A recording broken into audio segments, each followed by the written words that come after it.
Hello guys, अस्सलाम वालेकुम guys देखिए मैं चिकन लाई हूँ।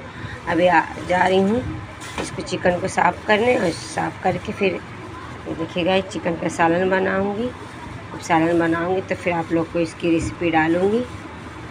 और तो चलिए अब अभी जा रही इसको साफ़ करूँगी और मिलती हूँ मैं तुमको अगली वीडियो में।